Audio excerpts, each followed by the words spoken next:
성경 말씀 함께 찾아서 읽겠습니다. 10절부터네요. 10절부터 읽습니다.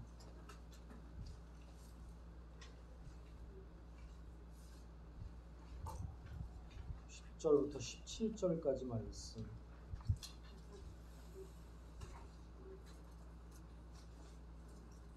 10절부터 17절까지 말씀 한 절씩 교독하고 마지막 17절은 누가복음 13장입니다.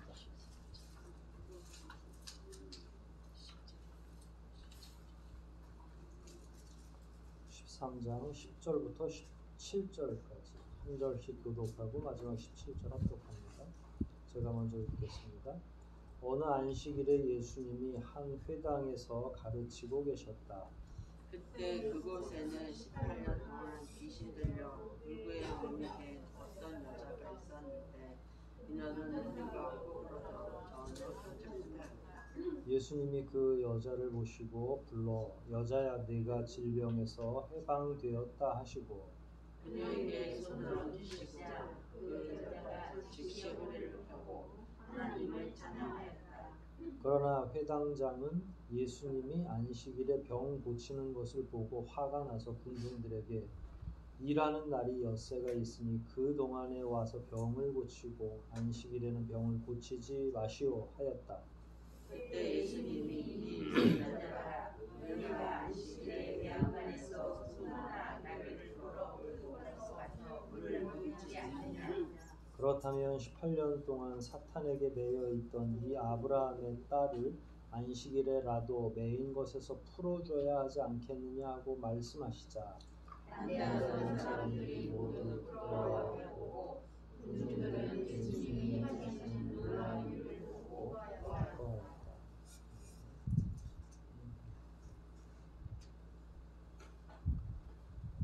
어떤 내용들은 굳이 막 깊이 있게 해석하지 않아도 즉시 해석되는 본문들이 있고 어떤 내용들은 또 해석을 해야만 이해가 좀 잘 되는 내용이 있죠. 예수님은 유대인들하고 끊임없이 부딪히는데 바로 이런 문제인 것 같아요. 예수님에게 있어서 우선순위, 예수님이 이 땅에서 사역을 감당하실 때 어떤 것이 더 중요한가 이 내용을 늘 묵상하고 계셨고 사람들이 생각하는 중요 순위 이게 이제 예수님하고 같지 않은 게 이제 문제잖아요. 예수님하고 우리하고 딱 찰떡처럼 기준도 같고 생각하는 것도 같고 그러면 얼마나 편하겠어요. 근데 우리 생각 다르고 또 그걸 딱 보고 계시는 주님 생각 다르고 그럼 어디다 맞춰야 돼요? 네. 근데 우리 고집이 쉽게 꺾입니까? 안 꺾입니까? 우리 무지와 우리 고집이 쉽게 꺾이질 않고 예수님한테 맞춰야 됩니다. 우리가 이렇게 대답은 할 수 있지만 쉽지 않죠. 고집을 꺾는 게 왜 어렵나요?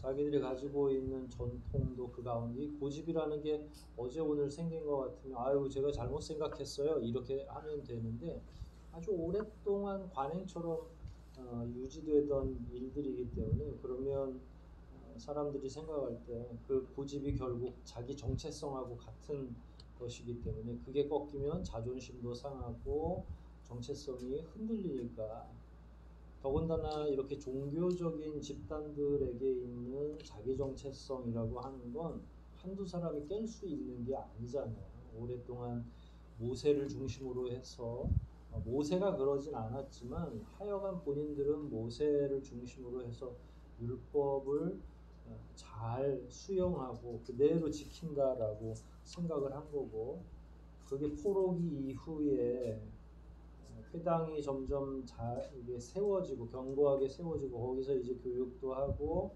지역마다 종교적 기능들을 감당하고 있을 때 그때는 이제 포로기 이후라서 더 그런 게 왜냐면 교훈은 있잖아. 자기들이 왜 포로로 잡혀갔는지를 대충 아니까 우리가 제대로 잘하자 이런 정신을 가지고서 계속 더 강화된 거죠. 포로기 이후에. 거기서 이제 갈등이 더 일어나죠. 우리가 좀 더 잘하자 그래서 다 으쌰으쌰 했는데 사실은 잘하자라고 결심하고 서로 합의했던 내용이 잘 못하는 건데 집단적으로 거기에 집중하기 시작하면 이건 이제 그 다음엔 답이 없는 거죠. 그러니까 사람들이 포로기 이후에 하나님을 더 잘 섬깁시다 이렇게 생각하고 하는 것까진 좋았는데 나온 결과치들이 별로 잘하려고 하기보단 사람들을 관리하고 감독하는 일, 그 다음에 훨씬 더 교리적으로만 더 강화되는 일.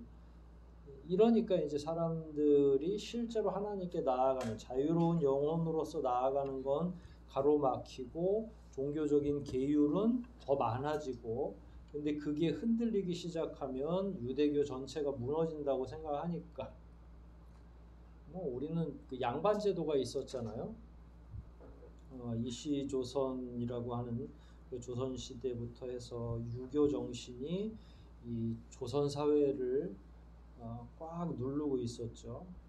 그 유교 정신, 양반 정신, 계급 사회 이러면서 그 허례허식만 자꾸 늘어나고 오히려 실용적인 면들이 배척당하게 되고 그렇다고 확실한 왕권을 유지할 수 있는 능력은 없고 조선 말기에는 탐관오리도 많고 일본에서 강제 병합하고 있는데 나라 팔아먹은 사람들도 많고 그럼에도 불구하고 또 물 마셔놓고도 고기 먹은 척 일을 쑤셔야 되는 그게 이제 오늘 우리가 보게 되는 유대인들하고 크게 그 정서적으로 보면 다를 바가 없다. 거기에 이제 예수님이 한 분으로서 혼자서 이런저런 잘못된 것들을 끄집어내려고 하니까 부딪히는 거죠. 예수님에게는 우연이 있습니까? 없습니까? 예수님에게 우연이 없죠. 다 계획이 있는 거죠. 그 생각을 하시고 10절, 11절은 우연일까요? 계획일까요? 우연 없다고 얘기했는데 우연일까요? 아니면 계획일까요? 네. 어느 안식일에 예수님이 한 회당에서 가르치고 계셨다. 예수님은 삭개오를 만나기 전부터 삭개오 이름까지 다 알고 계셨죠? 삭개오는 본인을 어떻게 아실까? 그냥 예수님의 얼굴이라도 보려고 막 그 나무 꼭대기로 올라간 거잖아요. 여기 18년 동안 귀신 들려 불구의 몸이 된 어떤 여자, 이 여자는 예수님을 모르죠. 근데 창조주이신 삼위일체 하나님, 이 땅에 성령으로 말미암아 동정녀 탄생된 예수님은 그 여자를 아는 거죠. 이게 관계에 있어서 굉장히 중요한 거예요, 사실은. 하나님이 우리를 익명으로 아시나요? 개인으로 아시나요? 우리 한 사람 한 사람. 개인으로 알고 계시죠. 단체로, 절대로. 그래서 구원도 인격적인 관계도 단체로 해결될 문제가 아니라 우리 각자가 하나님과 어떤 관계를 맺느냐. 그게 하나님 전능성, 전지성이죠. 모든 걸 다 알고 계시는 거, 모든 걸 다 행할 수 있는 거. 그러니까 하나님 앞에서 외로워할 필요 없어요. 왜 외로움이라고 스스로가 자꾸 고립감이라고 생각하냐면 본인이 평소에 하나님께 안 나아갔기 때문에 문제가 생기는 거 관계가 있죠. 하나님이 한 번도 우리를 버리신 적이 없는데 자꾸 하나님 왜 나를 버리셨나이까 이렇게 반문하는 것 자체가 어리석은 거죠. 하나님은 우리가 연락 끊고 10년, 20년 있다가 와서 하나님 불러도 대답하실 분이에요. 그렇죠? 그렇다면 그 외로움은 누가 자초한 겁니까? 우리 스스로가 고립한 거죠. 하나님 안 만나고 하나님으로부터 멀어져 있고 하나님과 결별되어 있는 상황. 이 18년 동안 귀신 들려서 불구가 됐고 그녀는 허리가 꼬부러져서 전혀 피지 못하는 이게 이제 완전히 척추 장애를 가지고 있는 거잖아요. 그러면 예전에는 막 등이 더 나오면 곱추라고 하기도 하고. 근데 이 원인이 여러 가지가 있겠죠. 당연히 어릴 때 뭐 소아마비 같은 그런 육체적인 질병을 얻어서 그런 경우도 있겠고. 근데 여기서는 귀신 들렸다고 하는 거니까 후천적이죠. 왜 그러냐면 보통 18살 정도면 성인은 맞아요. 이 나라에서. 하지만 그냥 여성이라고 여자라고 표현하지 않고 차라리 어디 누구의 딸이라든지 이런 방식으로 보통 표현되는데 18년이면 18세가 아니라 후천적으로 그 아픔을 그게 귀신이 들린 까닭이 어느 날부터는 고통을 당한 상태로 18년 동안 한 번에 확 구부러져 있을 수도 있고 서서히 그 척추를 못 쓰게 만들었을 수도 있죠. 귀신이 하는 일도 놀라운 일이 많으니까. 이 여인 입장에서 생각하면 어떤 기분이었을까요?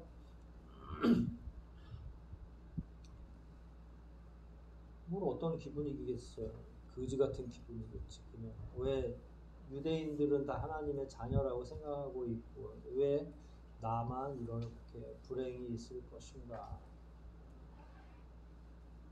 참 이런 걸 이렇게 되짚어서 생각해 보면 허리가 굽혀진 상태로 며칠을 지내는 것도 우리가 가끔 허리가 삐끗하거나 그러면 얼마나 고통스러워요. 근데 이제 그게 문제가 아니라 남자와 여자가 다르고 그 다음에 귀신 들려서 이렇게 되면 저주, 하나님의 저주라고 사람들이 생각했을 거고 그런데 여성의 몸에서 여성의 몸으로서 굽은 상태로 있다고 하는 건 사회적으로 봐도 이건 뭐 그냥 저주받은 인생 본인 스스로도 원인도 모르겠고 이런데 아무튼 어느덧 자기가 주변 사람들한테 저주받은 인생이 되어 있었던 거죠. 근데 예수님도 회당에 들어가 계셨고 이 여인이 그곳에 온 거예요. 회당은 원래 어떤 곳이죠? 예배 처소는 아니에요. 원래는 회당은 그냥 종교 기관인 거는 맞아요. 그러니까 교육도 하고 거기서 가르치기도 하고 제사를 지내진 않아요. 여기서 뭐 제물을 잡거나 하진 않지만 유대 커뮤니티에서 그 같은 기능을 하기는 해요. 그러니까 말씀을 공부할 수는 있어요. 모세오경을 중심으로 해서. 근데 회당에 이 여인이 왔다는 거는 이 여인의 욕구가 뭔가가 있는 거잖아요. 18년 동안 안 오다가 그날은 왠지 모르게 이렇게 뭐 끌려왔을 수도 있겠지만 이 몸으로 회당을 왔다는 건 범상치 않아요. 뭐 마음의 영적인 배우고 교훈받는 일에 갈증이 있었던 거는 아닐까 우리가 조심스럽게 생각해 볼 수 있겠죠. 또 하나는 예수님에 대한 소문이에요. 그러니까 예수님에 대한 소문이 엄청나게 지금 인터넷은 저리 가라요.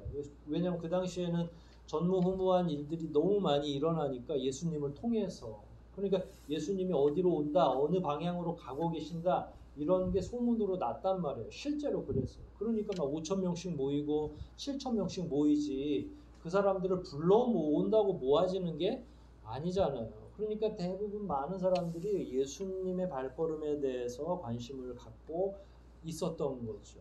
이 여인은 그러면 회당에 뭐 매주마다 공부하러 갔을 수도 있고 이끌림에 의해서 영적인 이끌림에 의해서 갈 수도 있는데 뭐 둘 다가 같이 결합될 수도 있겠죠. 어느 안식일인데 하필이면 그 여자가 안식일 날 허리가 꼬부라져 있으면 걷기가 쉽습니까? 어렵습니까? 쉽지 않죠. 그 상태로 어기적 거리고서 예수님에게로 간 거예요. 사실은 무슨 저는 희망을 가지고 갔을 리는 없고 또 예수님의 소식을 듣는다 하더라도 나 같은 여자도 고칠 수 있을까 이런 의구심을 가지고 갔겠죠. 여기서 다 일어나는 거예요. 사건이 역사가 끊임없이 주님과 만나는 그 순간에 이제 이게 안식일이라는 문제가 사실은 내재하고 있는 거죠. 그리고 나서 12절에 참 쉽게 하실 때는 한없이 쉽게 하세요. 예수님이 그 여자를 보시고 불러 여자여 내가 질병에서 해방되었다 하시고 나서 그녀에게 손을 얹으시자 그 여자가 즉시 허리를 펴고 하나님을 찬양하였다. 하자면 뭐 몇 년 질병에 걸려 있었다고 그랬죠? 18년 동안 귀신 들린 질병에서 해결을 하는 것. 만약에 인간이 하려고 그러면 이거 수술 날짜 잡아야죠. 근데 이거 척추 구부러진 걸 무슨 수술을 하겠어요. 진짜 괜찮은 의사 아니면 인공 척추를 뭘 심든지 새로. 근데 저는 우리나라든 어디든 아직 그 정도는 불가능하다고 생각하거든요. 그럼 수술 날짜 잡아야죠. 입원해서 검사 다 해야죠. 뭐 한 6개월. 그리고 이거 재활하려면 어느 정도 걸리겠어요. 수술 놓치면. 이건 뭐 1년, 2년씩 막 천천히 걷기 시작해서 새롭게 태어나는 것처럼. 근데 창조주 하나님을 만나면 죄가 됐든 질병이 됐든 그냥 그 즉시 해결되는 거예요. 어떤 인간의 어떤 문제가 됐든 해방되어라 라고 하면. 근데 이제 제가 오전에도 말씀드렸지만 다시 살아나는 게 문제가 아니라 죄를 가지고 다시 살아나면 참 힘든데, 일단은 이 여인은 질병에서 해방이 된 건 맞아요. 그 본문에 분명히 내가 질병에서 해방되었다라고 얘기하지 완전한 영적 자유를 얻은 거다라고 하지 않으셨기 때문에 그래요. 그래서 예수님이 누군가를 고쳐주는 건 착각하시면 안 돼요. 하나님이 우리를 만나주시는 것은 믿음 때문이거나 뭐 그런 거하고는 전혀 상관없어요. 그냥 하나님이 그를 긍휼히 여길 뿐이에요. 믿는 사람이든 믿지 않는 사람이든. 여러분 믿음이 좋아서 만나주면 그건 누구 공로예요? 내 공로처럼 느껴지잖아요.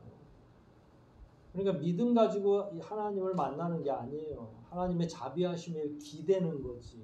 주님 저를 굽어 살펴주시옵소서라고 얘기하는 거죠. 이 여인은 믿음이 있었어요? 없었어요? 몰라요. 어떤 여인인지는.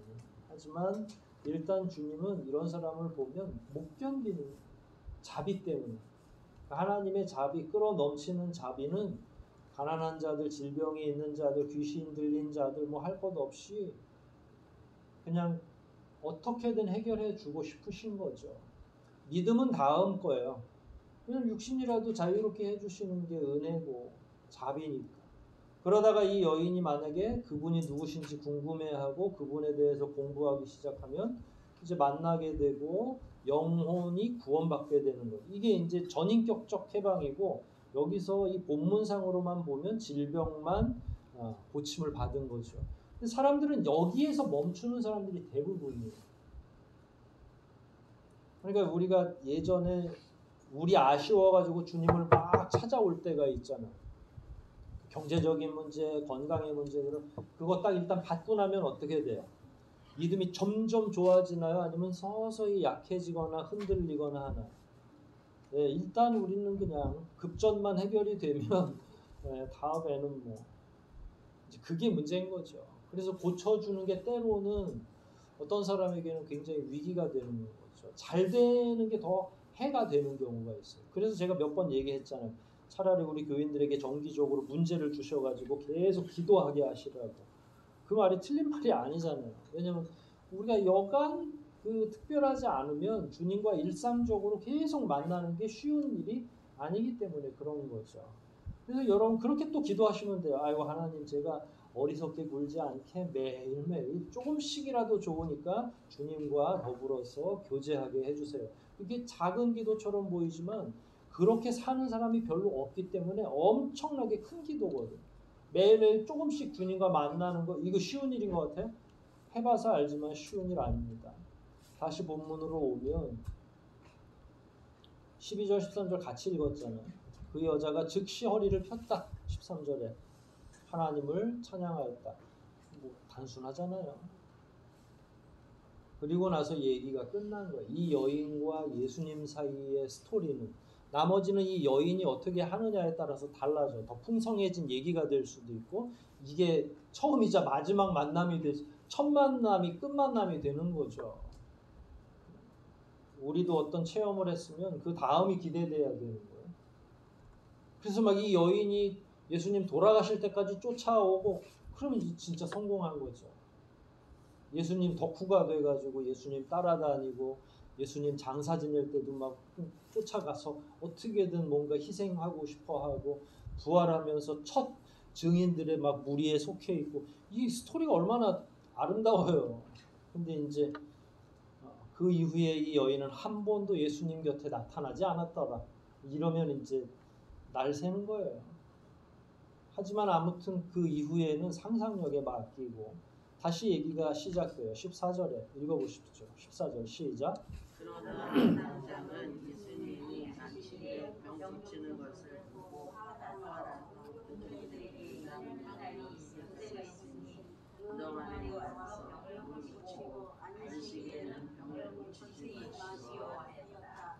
왜 화가 났는지 아시죠? 대충. 왜 화가 났어요? 사람 고치는 의료 행위를 일로 본 거예요. 노동으로. 그러면 노동은 안식일에 하면 돼요? 안 돼요? 머리에 땀 흘려도 안 되고 아무것도 안 되는 거죠. 그러니까 이 사람은 18년 동안 억압당하던 여자가 고쳐지든 말든 규칙을 가지고 이제 수첩 없었어요. 이때는 수첩이 있으면 거기다 적어 놓는 거예요. 하면 안 되는 일. 그리고 계속 관리하는 거예요. 회당장이기 때문에 그 회당을 전체 관리하는 사람인 거예요. 그러니까 누구 계속 안식일에 일하는 것 같아. 자꾸 머리에서 땀이 나고 자꾸 어디 갔다 오는 느낌이야. 저 멀리 밭에 갔다 오는 것 같기도 하고 뭐 등등. 소문에 의하면 이 친구가 안식일에 불을 피웠어. 음식을 하려면 불을 피워야 되는데 원래 그건 안식일 전날까지 다 빵이든 뭐든 구워놔야 되고 안식일에 불을 피우면 안 되는 거예요. 근데 이런 것들을 이 회당장은 체크하고 얘기하고 권면할 필요가 있는 거죠. 그런데 예수님이 어떤 일을 했어요? 누구 앞에서? 몇 명 앞에서? 아니 이게 그동안에 사람들은 관례적으로 뭔가 잘못을 하면 몰래 회당장 몰래 하고 막 안 들키려고 노력을 했는데 이거는 사람들 다 보는 데서 이러면 회당이 운영되겠어요? 안 되겠어요? 뭐 어제 예수님은 뭐 사람들 고쳐주고 막 이러면 이제 회당 질서가 난리가 나겠죠. 그냥 각자가 생각하는 옳다고 여기는 게 평행을 이루는 거예요. 만나지질 않는 거예요. 기찻길처럼 절대로 만날래야 만날 수가 없는, 만나면 사고 나는 거잖아요. 예수님과 우리 사이는 만나야 되고 같이 동행을 해야 되고 이래야 되는데 이 회당장은 자기가 생각하는 직무적인 만족감, 자기가 가져야 될 태도 이런 거에 엄청나게 꽂혀 있는 거예요. 자기 정체성에만. 그러니까 예수님이 주시는 영혼에 대한 사랑과 자유를 주시는 것에 대해서는 못마땅한 거예요. 그러니까 아무것도 여러분 이 사람은 진짜 많이 비정상적인 거죠. 질문을 예수님이 아까 다른 방식으로 이제 하거든요. 15절에. 저는 그냥 단순하게 더 쉽게 질문할 것 같아요. 이 회당장한테 직접 저 여인이 너의 딸이라면 그때도 나를 원망하겠니? 라는 거죠. 그렇잖아요. 내가 투철한 직업 정신을 가지고 있는 건 좋은데 그럼 너의 딸이라면 안식일날 절대로 고치지 말라고 주님 내일 오세요 이렇게 하겠냐라는 거예요. 이 만남이 그냥 창조자와 피조물 사이의 만남은 언제 어떻게 될지를 모르잖아요. 내일이 어딨어요. 부자가 창고 엄청나게 잘 짓고 이제 배 두들기면서 살자 내일부터 나는 아주 신나는 인생이 될 거야 라고 얘기했을 때 어때요? 내일이 있다고 그래요? 없다고 그래요? 오늘 밤 내가 내 영혼을 데려간다 라고 하시는 거예요. 내일이 어딨어. 당장 그날이 제일 마지막이자 주님 만나는 거는 뒤로 미룰 일이 아니에요. 자꾸 딴 생각을 하면 안 돼요. 여하튼 그러니까 이 사람은 어지간히 그러니까 직업적인 최선을 다하는 면은 있지만 자비가 있어요? 없어요? 이 사람이 그 당시에 유대인의 전형을 그냥 고스란히 보여주는 한 예가 이렇고 다 대부분 이런 생각을 하고 있는 거죠. 사람들한테 이게 할 말이에요. 야 안식일 날엔 아무것도 하지 말고 일하는 날 해. 일하는 날이 엿새인데 요거 하루 동안 요걸 못 하겠니? 라고 이야기하는 거죠. 요게 이제 우리나라 현대 교회에서도 이러거든요. 주일 지키는 주일 성수 문제를 가지고 교인들을 다그치면 이런 결과가 오는 거죠. 너무 교리적인 거 가지고 주일날 무슨 일을 하냐부터 시작해서 그렇게 하면 돼요, 안 돼요? 그건 주님과 그 개인 사이에 여북하면 주일날 일을 하고 주일날 문제가 발생하면 어떻게 하겠어요? 그걸 막 그 사람이 양심의 가책을 가질 정도로 미안해할 정도로 다그치고 막 눈을 번뜩번뜩거리고 누가 주의를 빠지는지 막 이걸 우리가 끊임없이 계속 우리끼리 막 감시하고 있다면 그건 너무 힘들 것 같아. 그냥 하나님과 그 사람 사이의 일은 누구에게 맡기는 게 최고예요? 그 사람에게 하나님에게 맡기는 게 최고예요. 다만 기본적인 룰은 늘 설교를 통해서나 이야기하잖아요. 주일 성수하는 게 옳다. 하지만 무슨 문제가 있었겠지. 무슨 사정이 있었겠지.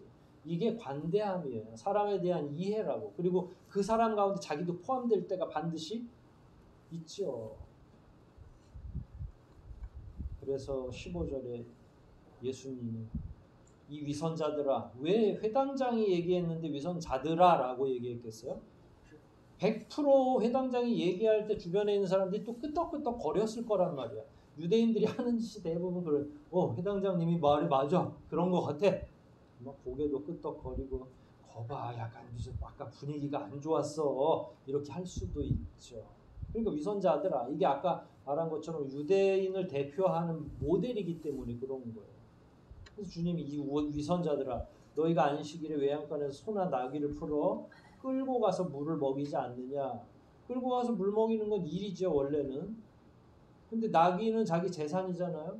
그러니까 이게 충나면 안 되니까 요건 허용을 해준 거예요, 유대인들이. 그러니까 다른 건 안 되지만 내 가축, 내 재산에 물 먹이는 건 된. 그럼 저기 물이라는 게 집에 엄청나게 지금처럼 수도가 나오는 게 아니니까 물을 먹이려면 어디로 가야 돼요? 물이 있는 물가로 가야 되잖아요. 땀 삐질삐질 흘리고 그 일을 해야 돼. 소꼴 먹이는 거나 물 먹이는 거 일이잖아, 우리는. 오히려 그게 노동이지. 그러니까 주님께서 그렇게 얘기하는 거예요. 아니, 소나 나귀는 물도 먹이면서 16절에 그렇다면 18년 동안 사탄에게 매여있던 이 아브라함의 딸을 안식일에라도 매인 것에서 풀어줘야 하지 않겠느냐. 너는 도대체 뭐를 중요하게 여기는 거냐. 근데 주님이 여기서 하필이면 다른 말도 아니고 아브라함의 딸이라고 얘기했어요. 아브라함은 상징적으로 어떤 인물이에요? 믿음의 조상인데 약속의 조상이라고 할 수 있는 거죠.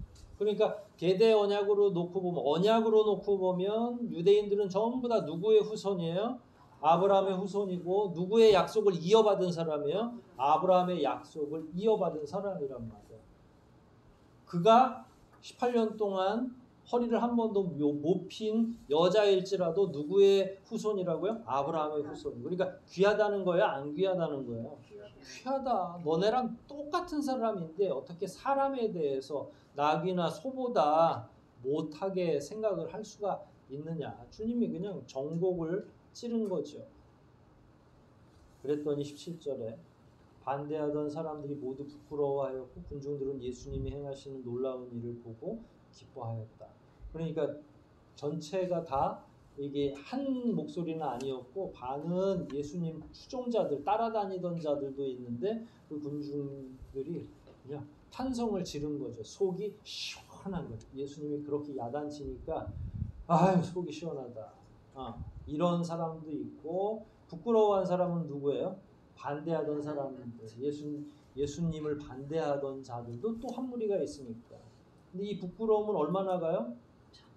그때뿐이죠. 결국은 다 이런 자들이 나중에 예루살렘에서 예수님이 골고다의 십자가에 못 박히는 걸 찬성하는 자들이에요. 뭔가를 볼 때는 그냥 그러려니 하고 오케이 하다가 나중에 결정적인 순간에는 예수님을 반대하는 자들. 여러분 본문을 통해서 우리가 느끼고 배워야 할 것은 뭔가요? 그 예수님의 자비하심, 창조주 하나님이 인생들을 바라보고 계시는 자비하심이 전체를 다 흐르고 있는 거예요. 아마 예수님이 한마디 더 하셨으면 이런 말씀을 하셨을 것 같아요. 내가 이 일을 위해서 왔노라. 사람들, 가난한 사람들 먹여주고 병든 자들 고쳐주고 그 사람들 다 데리고 천국에 가는 거. 이거 위해서 예수님이 오신 거잖아요. 그게 이제 나머지 믿는 자들의 사명이 되는 거죠. 저와 여러분이 교회를 통해서 연약한 자들 돌보아주고 그들을 위해서 마음에 품고 기도하는 일, 그들에게 천국 복음을 증거해서 한 영혼이라도 복음 듣고 천국 가게 하는 일, 그 일을 우리가 예수님을 수종 들면서 하는 거예요. 그게 교회예요. 교회는 누구를 대신하고 있는 거죠? 예수님을 대신하고 있는 거죠. 그래서 교회에 십자가를 다는 거죠. 꼭대기에다가. 여기는 예수님의 사람들이 거처하는 곳입니다. 라는 표시예요. 저 십자가는 빨갛든 파랗든, 이제 보통 병원은 파란 십자가를 달잖아요.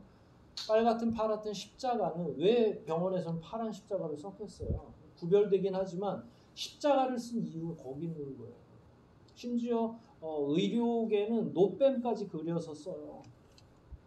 그 십자가 안에다가 놋뱀을 넣어서 문양을 만든다고요. 그 의료계에서는. 그거 어디서 따온 거예요? 성경에서 예수 그리스도를 바라보라는 거예요.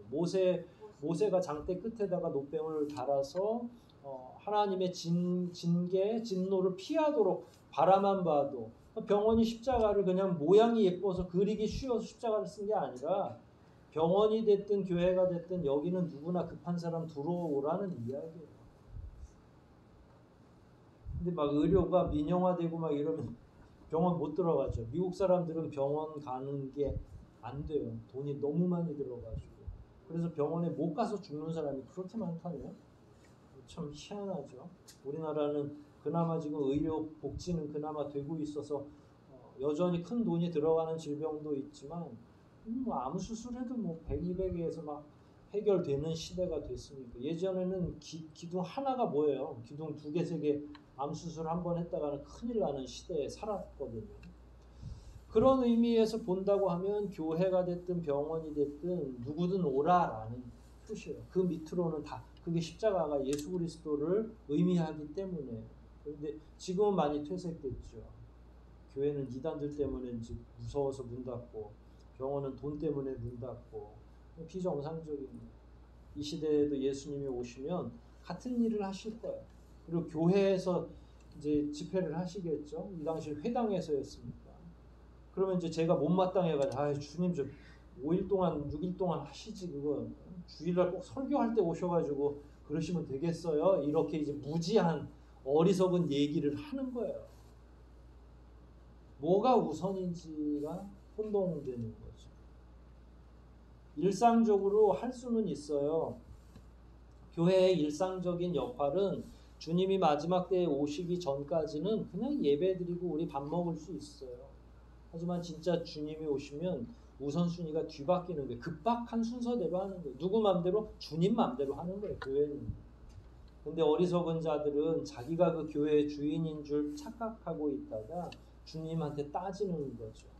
회당이 웬 말입니까? 유대 모든 이들이 이 언약의 핵심인 주님에게 순종해야 되는데, 본인들이 어느덧 주인인 줄 알고 예수님을 내쫓으려고 하고 비난하고 병 고치고 가난한 자들을 먹이시는 주님 하나님께 오히려 대적하는 이 우스꽝스러운 현실이 이 시대라고 해서 안 일어날 이유가 없잖아요. 오늘날처럼 타락해가고 있는 이 시대에도 여전히 주의해야 될 일 아니겠습니까? 이 말씀 잘 기억하시고, 우리가 가지고 있는 잘못된 고집들이 혹시 예수님을 대적하는 건 아닐까? 주님의 진짜 복음과 우리가 생각하는 잘못된 교리가 상충되는 건 아닐까? 사람들을 편하게 하고 자유롭게 하는데 이제 오히려 교회의 몇몇 교리들이 그들을 오히려 억압하거나 하나님께 자유롭게 나아가는 걸 가로막는 건 아닐까? 그래서 제가 성직자라고 목회자라고 해서 별난 거 없고 다 알아서 하나님을 찾아가라고 자꾸 얘기하는 이유가 그거예요. 목회자에게 자꾸 집중하다 보면 목회자가 무슨 신적인 존재인 것처럼 착각하게 된단 말이에요. 당연히 설교해 주니까 존중할 필요도 있고 존경할 필요도 있어요. 그 이상을 넘어가게 되면 이 짝이 나누는 거죠. 하나님은 이미 여러분 개인과 다 말씀하시기를 원해요. 교제하기를 원해요. 대화하시기를 원해요.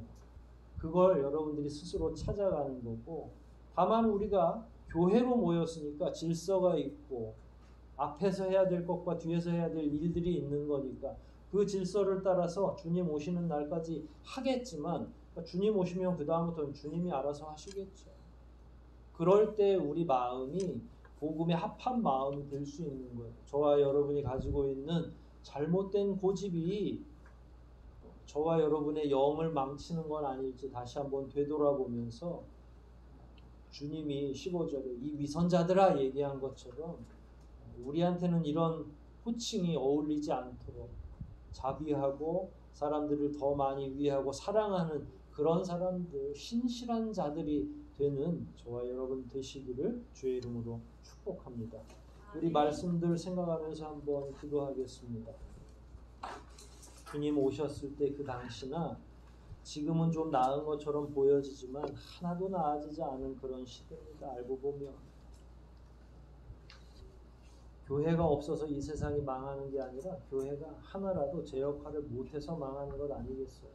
이런 내용들 보시면서 본문 안에서 회당장과 그를 동조하는 자들을 야단치신 것처럼 오늘날 주님께서 우리의 내면을 온전히 판단해 주시고 진짜 말씀이 아닌 것들은 다 드러내게 해주시고 오직 주님의 자비와 인내와 사랑을 배우게 해달라고 통성으로 함께 기도하시겠습니다.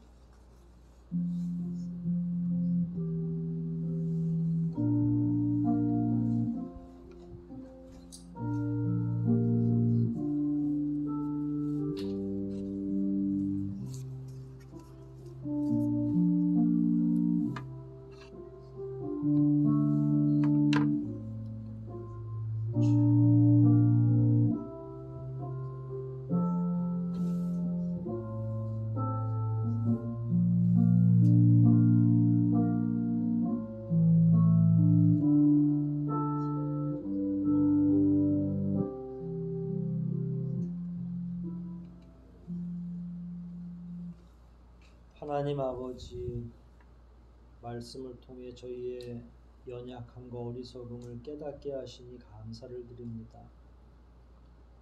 혹시 우리가 믿음 생활을 하면서 살아가는 동안 잘못된 것을 신뢰하며 그게 옳은 줄 착각하고 살아가고 있는 것은 아닌지 자꾸 반성하게 됩니다. 저희들이 철석처럼 믿었던 그 모든 것들이 하나님 보시기에 진리가 아니라면 기꺼이 내려놓게 도와주시옵소서. 그동안 저희들이 세워놓은 규칙, 저희들이 만들어 놓은 많은 규율들, 이것에 얽매이기보다는 정말로 성경이 무엇을 말하는지, 어떻게 하면 하나님을 사랑하고 이웃을 사랑할 것인지에 더 집중하는 저희가 되게 도와주시옵소서. 이 위선자들아 라고 회당장과 그 무리들을 야단치신 것처럼 이 시대를 향해서도 유사하게 말씀하실 것 같은데 참으로 저희들이 다시 한번 돌이키며 반성하기를 원하오니 하나님 안에서 선한 그리스도인이 되게 도와주시옵소서. 돌아가는 발걸음 인도해 주시고 이번 한 주도 건강 지켜주시고 저희들 더욱더 하나님께 집중하고 매달리는 한 주간 되게 도와주시고 저희의 영을 날마다 견고하게 만들어 주실 것을 믿사와 예수님의 이름으로 기도하옵나이다. 아멘.